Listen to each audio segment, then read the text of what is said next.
Hey guys, how's it going? Hopefully you're having a wonderful week like always, because today I'm continuing with my David Bowie discography journey, and we have made it to his 14th studio album from 1980. 80s David Bowie, yes, we have finally made it to the 1980s. Scary Monsters and Super Creeps. By 1980, numerous artists David Bowie had inspired with the Berlin Trilogy were outperforming him commercially, leading him to desire a more commercial sound for his next record. Now, the album cover for Scary Monsters and Super Creeps is a large-scale collage that features David donning a Pierrot costume along with references to his prior releases on the rear sleeve. When I saw the album artwork for David's album, I knew I had to go all out, and you know what?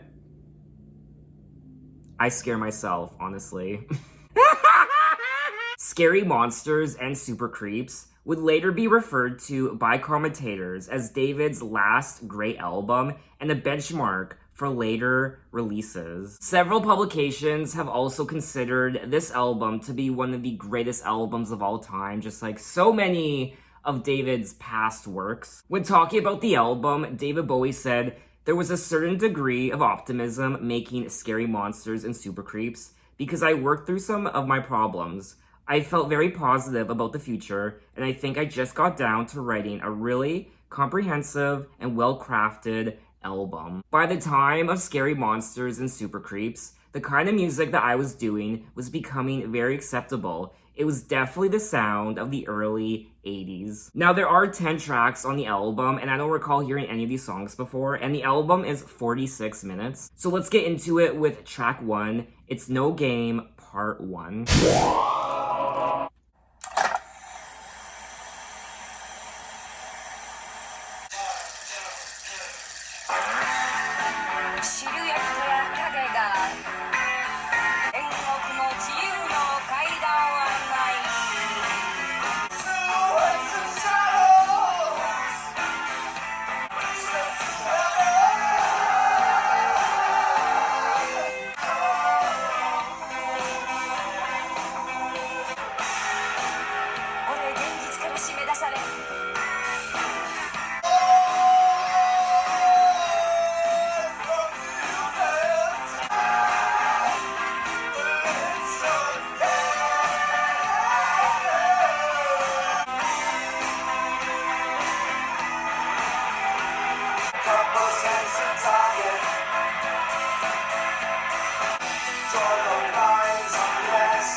And that was track 1, It's No Game, Part 1. And I mean, yeah, it's David Bowie, alright. I mean, it is what it is at this point, and I enjoyed it. I never know what to expect going into a David Bowie album, so it's always a surprise for me, and this is no exception. I thought the inclusion of the Japanese vocals and lyrics was quite interesting. His vocals were also quite bizarre. He was screaming and yelling. Silhouettes and shadows, watch the revolution. No more free steps to heaven.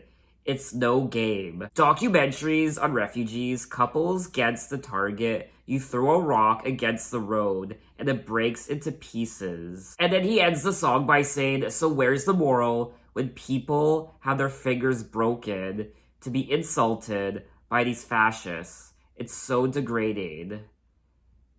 And it's no game. Shut up. Shut up. In the song, David is screaming the English translation of the Japanese lyrics as if he's literally tearing out his intestines. I do think there is some sort of social commentary happening in this song. I think the most frightening part of the entire song is the very end where he screams, "Shut up. Shut Up. Now, the album does open and close with It's No Game. It's No Game Part 1 is track 1, and It's No Game Part 2 is track 10, the final track. So I'm curious to hear how different they are. Maybe they're quite similar, I don't know. So let's move on to track 2, Up the Hill, Backwards.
And that was track 2, Up the Hill, Backwards, and I quite enjoyed this song. I did enjoy it more than track 1, It's No Game Part 1. I really did like the production, of course. I love the guitars, and I like the overall melody. Another aspect of the song that was one of my favorites was the vocals. It's got nothing to do with you if no one can grasp it. A series of shocks, sneakers fall apart. Earth keeps on rolling, witnesses falling. It's got nothing to do with you if no one can grasp it. Yeah, up on the hill, backwards. I'll be alright. While we sleep, they go to work. We are legally crippled.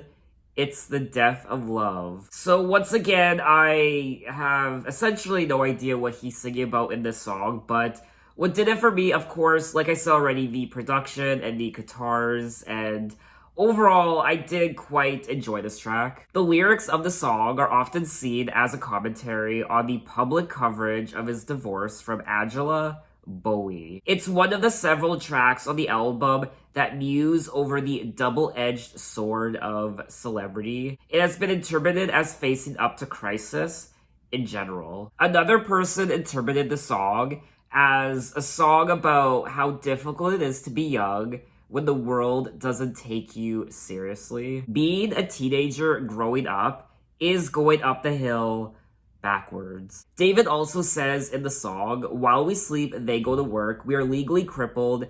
It's the death of love. And someone interpreted that part as how it's teenagers who sleep at night, children because they have school in the morning, but it's the adults, some adults who have the graveyard shift, they have later shifts, so they go to work while we sleep. We are legally crippled. So when you're a teenager, you have all these restrictions.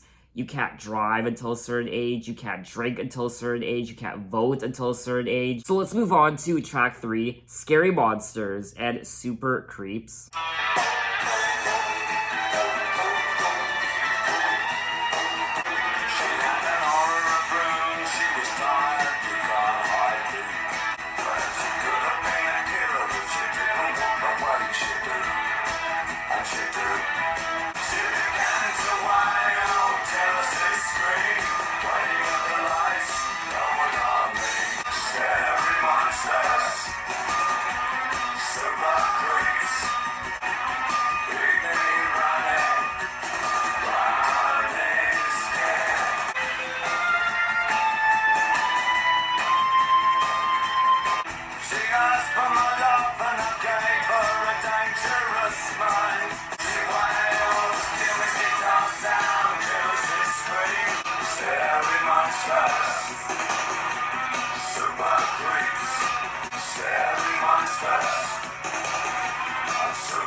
And that was track 3, Scary Monsters and Super Creeps. Another great song on the album, and of course, it's still quite bizarre and even spooky. And like the title suggests, Scary Monsters and Super Creeps, there is something quite eerie about this track. It reminds me of Halloween. I don't know if I'm the only one, but I could definitely see myself adding this track to my Halloween playlist. His vocals on this album are quite strange. I guess stranger when it comes to David Bowie. His vocals are stranger than what I've come to expect from David Bowie. Just his moaning and just very eerie at times. And of course, the production is fire with the guitars and just it makes me dance, it makes me feel good, and I had a lot of fun listening to this track. Scary Monsters, Super Creeps, keep me running, scared. She had a horror of rooms, she was tired, she can't hide me. When I looked at her eyes, they were blue, but nobody home. Well, she could have been a killer if she didn't walk the way she do. And she do. She opened strange doors that we never close again. She began to wail, jealousy's scream. And then he goes on to say, you asked me to stay, and I stole her room. She asked for my love, and I gave her a dangerous mind. Now she's stupid, in the street, and she can't socialize. Well, I love the little girl. I won't lie, this kind of reads like a horror movie.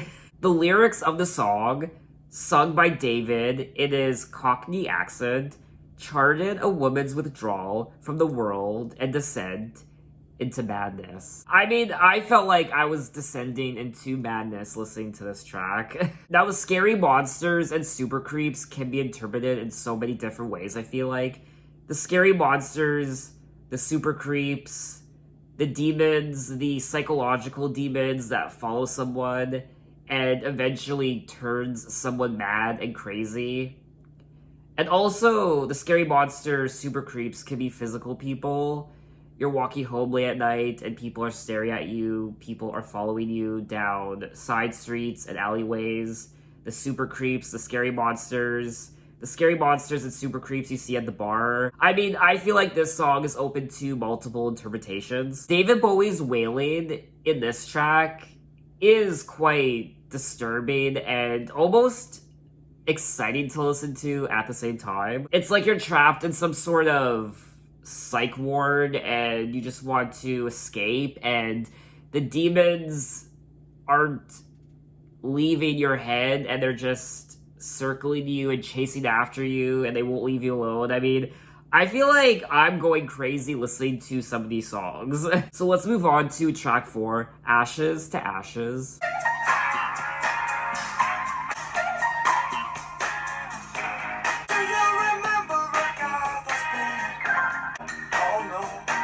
Say it's true. I'm happy. Hope you're happy too. The shaking when nothing is giving touch. Into the champions. Ashes to ash and fun to fun. We know Major Tom's a junkie. Hitting that all-time low.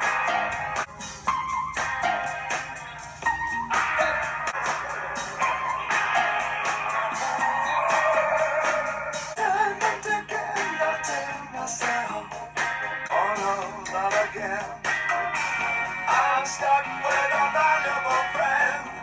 I never did anything out of the blue. One that needs to break the ice.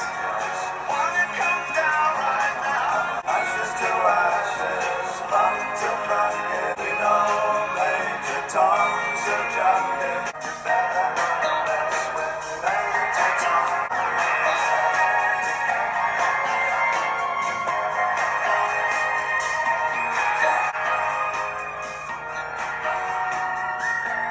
And that was track 4, Ashes to Ashes, and I enjoyed this song, in particular the chorus, and I also liked the synthesizers, and this is another strange song on the album, and I am quite enjoying myself. I am preferring this album over his prior album, Longer. I mean, what a way to kick off the 80s with an album like this.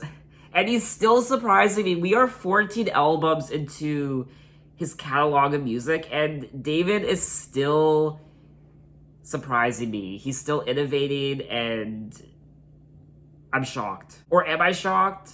No, because that's who David Bowie is. He's such a creative guy. He also sings about Major Tom in this song, ground control to Major Tom, so that's a nice reference to Space Oddity. Ashes to ashes, funk to funky, we know Major Tom's a junkie. I like that. Strung out in the heavens high, hitting an all-time low. Time and again, I tell myself I'll stay clean tonight. So, I mean, obviously, this song has to do with addiction, I suppose. One flash of light, but no smoky pistol. I've never done good things. I've never done anything out of the blue. The lyrics of the song revisit David's Major Tom character from 1969's Space Oddity in a darker theme. When talking about the song in 1980, David described the song as very much a 1980s nursery rhyme. Oh, I like that. I think 1980s nursery rhymes will have a lot to do with the 1880s, 1890s nursery rhymes, which are all rather horrid and had little boys with their ears being cut off and stuff like that. It reminds me of the Brothers Grimm. I do have a book of Brothers Grimm's fairy tales like Cinderella and Rapunzel and a whole bunch of other ones I'd never heard of before, and even those can be quite dark and macabre. When talking about the song years later, David said that Ashes to Ashes was him wrapping up the 70s for himself, which seemed a good enough epitaph for it. I mean, we all know what happened to David in the mid-70s with his cocaine addiction. And from what I recall, that was, I think, the main reason why he fled California to go to Europe was because of his drug addiction. So I guess when it comes to this song, Ashes to Ashes, it's more so a reflection of everything that happened to David in the 70s. The song describes Major Tom as a junkie strung out in heaven's high, hitting an all-time low. All-time low, hitting rock bottom. Oh, so maybe that's why he named that album Low. An all-time low, hitting rock bottom from his drug use. This lyric was interpreted as a play on the title of David's 1977 album Low, which charted his withdrawal inwards following his drug excesses in America a short time before. David Bowie himself stated that the song is really an ode to childhood, if you like, a popular nursery rhyme. It's about spacemen becoming junkies. So I guess this song, like David stated, is more so based on popular nursery rhymes, which in the past were quite dark, but it's also him reflecting on his past, I guess. It could also be seen as biblical as well. Ashes to ashes, dust to dust means that your body is made of elements of the earth and will return to Earth's basic elements after passing away. I really do enjoy this song, and I gotta be honest, I have enjoyed all the songs so far on the album. All 4 tracks. I'm still a little iffy towards track 1. It's No Game Part 1. But I really do quite enjoy Up the Hill Backwards, Scary Monsters and Super Creeps, and also Ashes to Ashes. So let's move on to track 5, Fashion.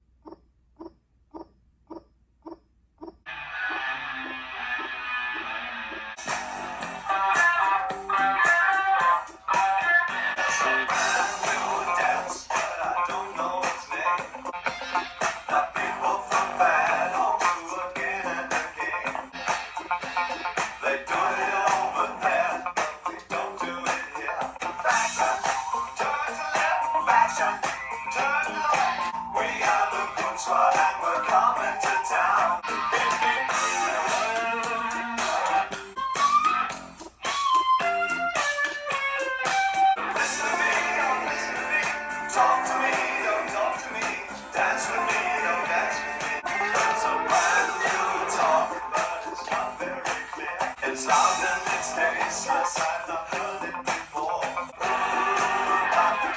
Fashion, we got the good squad and we're coming to town. Beep, beep. Listen to me, don't listen to me. Talk to me, don't talk to me. Beep, beep.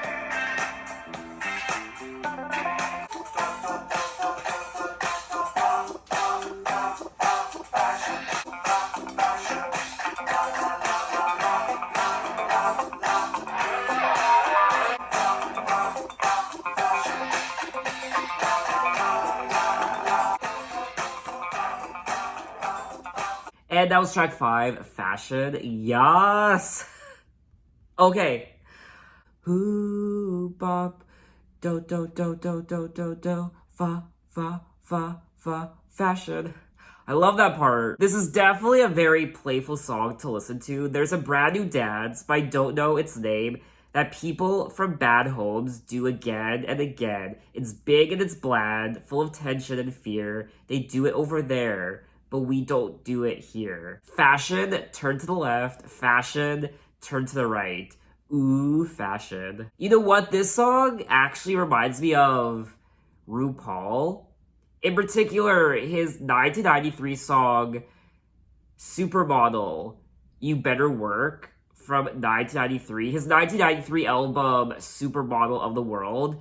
In particular, when David says, fashion, turn to the left, fashion, turn to the right. I was getting RuPaul vibes from that. So I'm curious to know if RuPaul was inspired by David Bowie. I don't know. This track definitely makes you want to strut your stuff, and it kind of makes you feel like a diva. I also like the beep beeps in the song. Beep beep. References to a goon squad coming to town provoked theories that the song actually concerns fascism.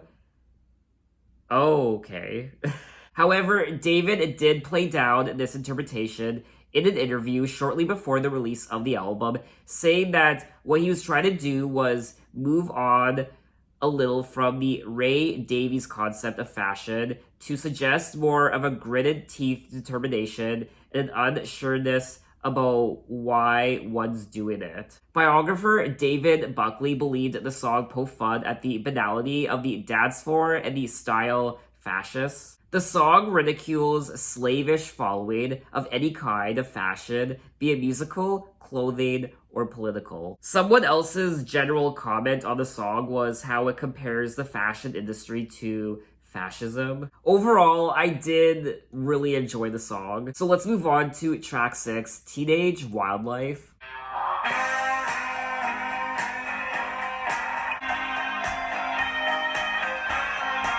How come you only want tomorrow? Something hard to do. Blue skies above, the sun over your arms, no sleeping night. You're getting chilly receptions everywhere.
And that was track 6, Teenage Wildlife. And this is another song I did enjoy. This track does continue the great production of the album with the electric guitars and the synths. Strength in your stride and hope in those squeaky clean eyes. You'll get chilly receptions everywhere you go. Blinded with desire. I guess the season is on. Same old thing in brand new drag comes sweeping into view as ugliest teenage millionaire pretending it's a whiz kid world. You'll take me aside and say, well, David, what should I do?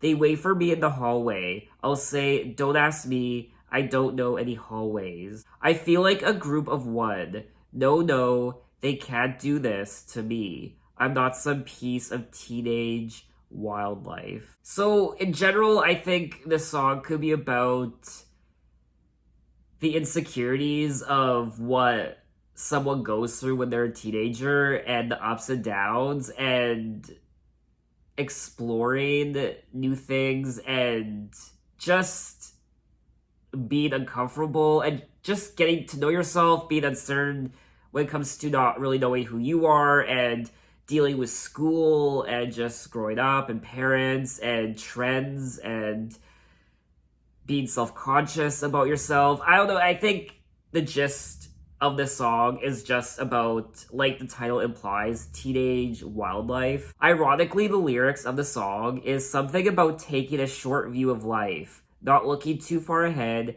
and not predicting the oncoming hard knocks.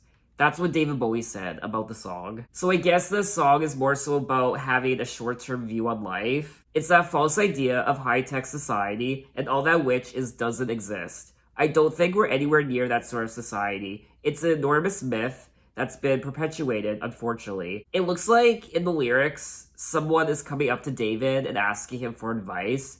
You'll take me aside and say, well, David, what should I do? They wait for me in the hallway. I'll say, don't ask me. I don't know any hallways. So perhaps people are coming up to him seeking advice or something, and he just doesn't know. I do think this song could be a metaphor for something bigger, how when you're a teenager, your life can be quite wild and uncertain, but that can also be applied to when you're older.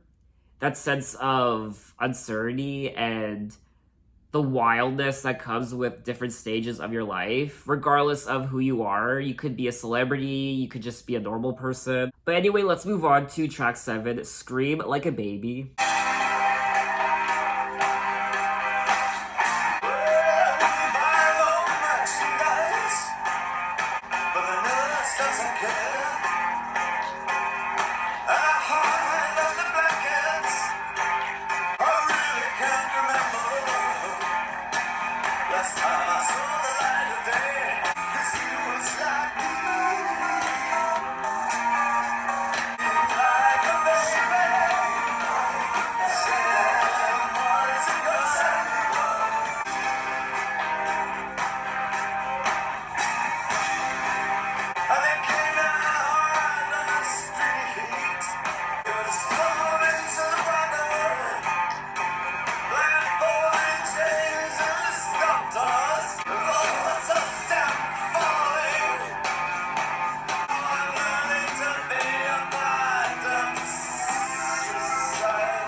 And that was track 7, Scream Like a Baby. And once again, his vocals were quite interesting on this track. In particular, the part where he was saying, now I'm learning to be part of...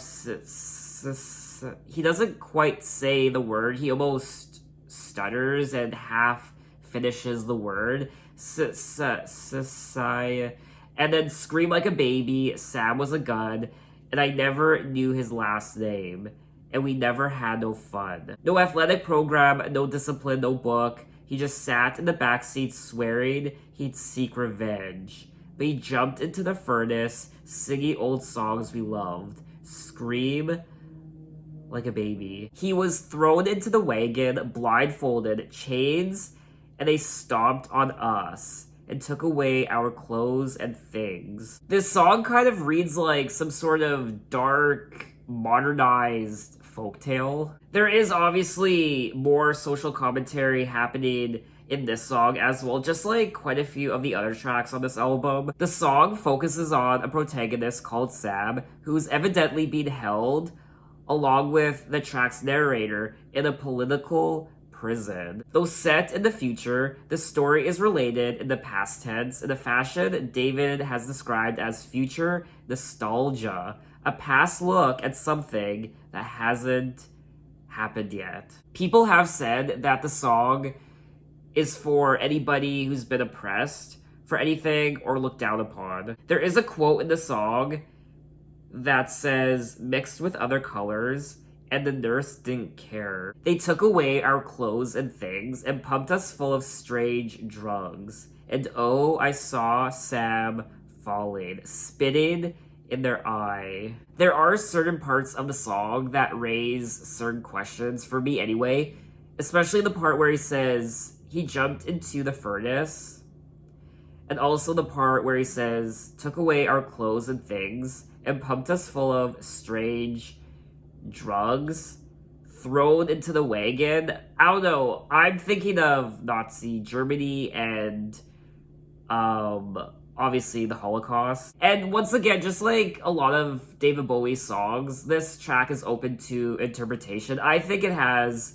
many meanings, which does fit in perfectly with the one comment that someone made here, how the song could be for anybody who's been oppressed for anything or looked down upon. Out of all the songs I've listened to so far on the album, for me anyway, I think this track lyrically is one of the more intriguing ones. I don't really know if it would be a song I would listen to again. I would maybe go back to it from time to time, but for me anyway, it's not really one of the go-to tracks on the album. So let's move on to track 8, Kingdom Come.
And that was track 8, Kingdom Come, and this is probably one of my least favorite songs from the album. I couldn't really get into it, and I don't know, to me, compared to all the other songs, this one was just kind of okay, I guess. I walked in the pouring rain, and I heard a voice that cries, "It's all in vain." The voice of doom was shining in my room. I just need one day somewhere far away. Lord, I just need one day. Well, I'll be breaking these rocks. I'm just a slave of a burning ray. Give me the night.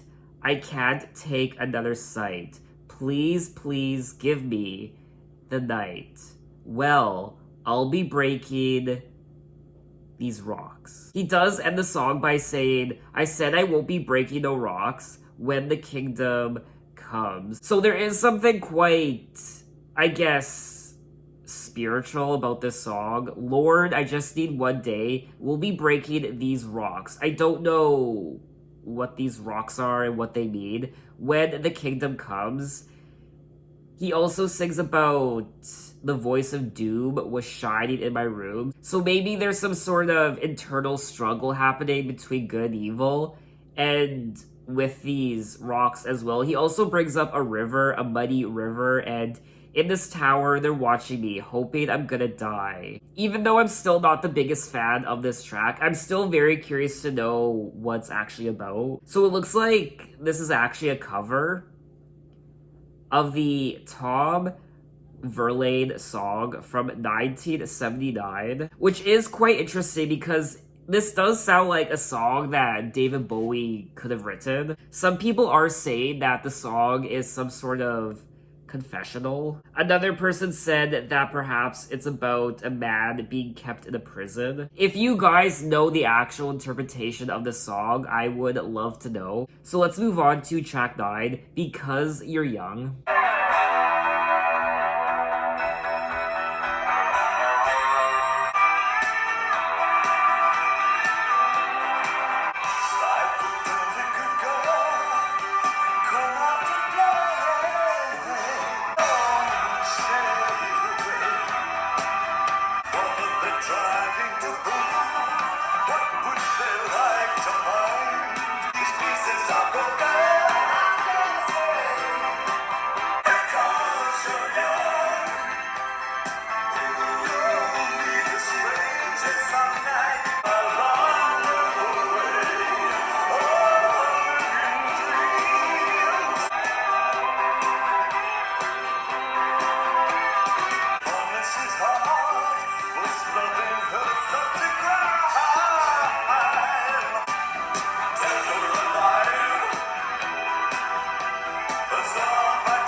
And that was track 9, Because You're Young. And this is another song that I probably wouldn't listen to again. It didn't grab me like a lot of the other songs did. So these last couple songs, I don't really know how I feel about them. Psychodelicate Girl, Come Out to Play, Little Metal Faced Boy, Don't Stay Away, Who's So War-Torn and Resigned, She Can't Talk Anymore.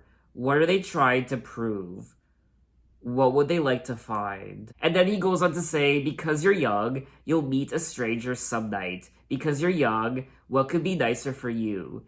And it makes me sad, so I'll dance my life away. A million dreams, a million scars. He does seem to be singing about youth quite a bit on this album, teenagers, and also reflecting on his younger years through the 70s. Now, David did dedicate this track to his then 9-year-old son, Duncan. Lyrically, the song is similar to other tracks on the album, featuring David reflecting and advising a younger generation.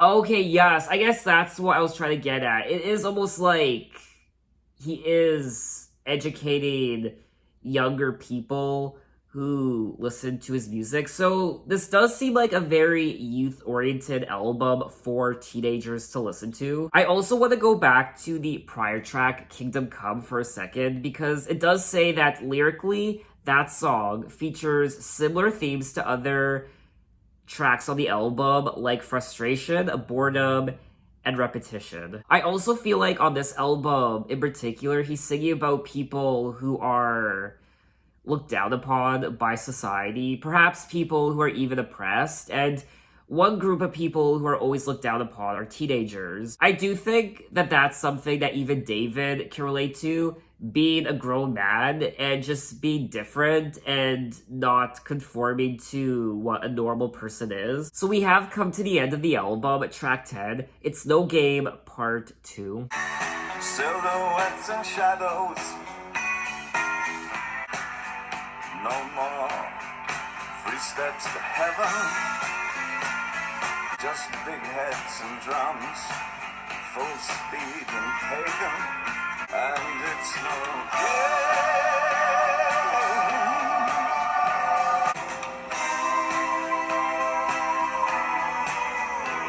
I am bored.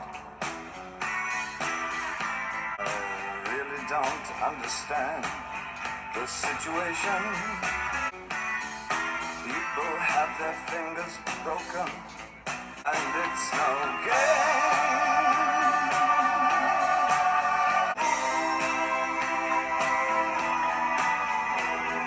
Documenters and refugees, couples against the target, draw the blinds on yesterday. And it's all so much scarier, and it makes all the papers.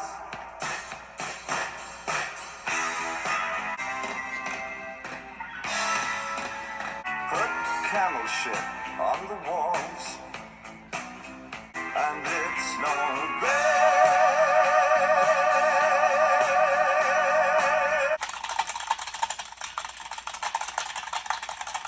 And that was track 10, It's No Game, part 2. And this version of It's No Game, it's not as chaotic as track 1, It's No Game, part 1. This version, part 2, it's more, what's the word? It's not as strange, it's not as chaotic. He doesn't have those mournful vocals on this track, those bizarre, chaotic vocals. The screaming at the end. I think it was track 1 where at the end he was saying, shut up, shut up. Yeah, he was literally screaming, shut up, at the end of part 1, track 1.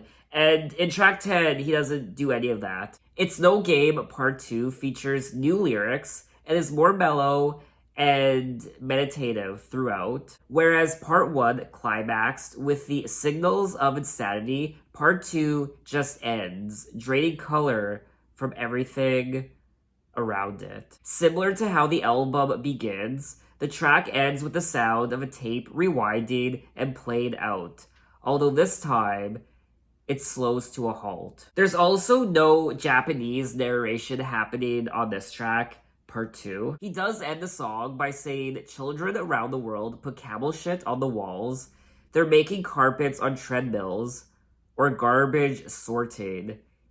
It's No Game. It's No Game parts 1 and 2 has grown on me, and I do like the tracks, but just like some of the other tracks on the second half of the album, they're not really go-to tracks in my opinion, for me anyway. So that was all 10 tracks of Scary Monsters and Super Creeps, and I did quite enjoy this album, and I'm not bored with David Bowie's discography yet, and this is his 14th album. He's still a very interesting character, a very complex character, and he still has a lot to say in his music. Just like all of David's other albums, I quite enjoyed the production, of course, the riffs and the guitars and the synths as well. It's a very eerie album. Of course, it's complex and interesting and unique sounding, but it's also quite strange. Even when it comes to David Bowie standards, it's a very eerie album. In particular, his vocals. His vocals on this album were very bizarre and haunting. In my opinion, this is a very youthful album. He sings about youth and teenagehood, what it's like to be a teenager, and what comes with that, the frustrations and the restrictions you have, and the uncertainty. I also feel like he sings about oppression, certain groups of people who have been oppressed or looked down upon. He also sings about imprisonment in some of these tracks, I believe. I also like how he brought back a character from one of his prior albums, Major Tom from Space Oddity. I really did enjoy the lyrics as well on this album. Of course, at times they can be quite cryptic, but that's why I like his lyrics so much, and also, there is social commentary happening in these songs as well. He also touches on fascism a few times as well. I mean, this is another brilliant album from David Bowie, and it just baffles my mind that we are this far into his career, 14 albums in, and he still has it. He's still got it, and he's still pumping out great albums year after year after year. This man was committed. This man was committed to his craft and his artistry and his music and his fashion, his look, his morals, his ideas, what he stood for, what he didn't stand for, and he's just one of a kind. I did prefer the first half of the album over the second half. I still enjoyed the second half. I just don't find the second half to be as memorable as the first half. Lyrically, though, the second half is still quite fascinating. So I think that's all I have to say on the album. What did you guys think of it, and what are your impressions? Maybe this is your favorite David Bowie album of all time. Tell me why. I am very curious to hear where David Bowie goes next with his music in the 1980s. This is just the start of the 1980s, so it's gonna be very interesting to see how he navigates all the changes, not just in music, but the world too, and I'm just really excited. So for those of you who grew up in the 70s and followed and listened to David Bowie's music from one album to the next, what was it like for David Bowie in the year 1980? What were people saying about him? Was he no longer popular, really? Was he a dying trend?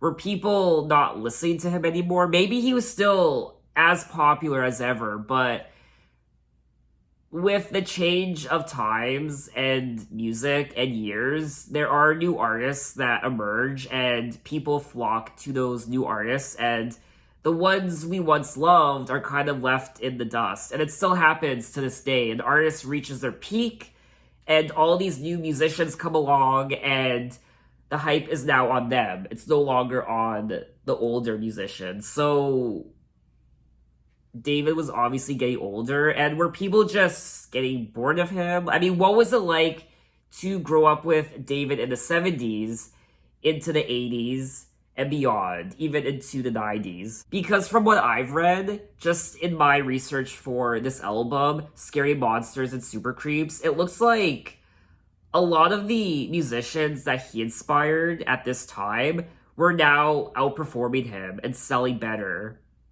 So, was he now chasing trends at this point? When did David Bowie stop innovating music? And when did he start kind of just following the trends? Or did that ever happen? Maybe he kept revolutionizing his music. But was there ever a point where he stopped progressing and innovating and just started going along with the crowd? So in my next David Bowie video, we will be jumping ahead 3 years to 1983 when he released his 15th studio album called Let's Dance. Let's Dance does remain David Bowie's best-selling album, so it looks like this album was a big deal. And the fact that this was his 15th studio album and it was his best-selling, I mean, this man just has longevity like no one else. But anyway, thanks for watching, guys. You can find me on Instagram, you can find me on Twitter, you can message me, you can say, hey, how are you? And I'll see you next time. Take care.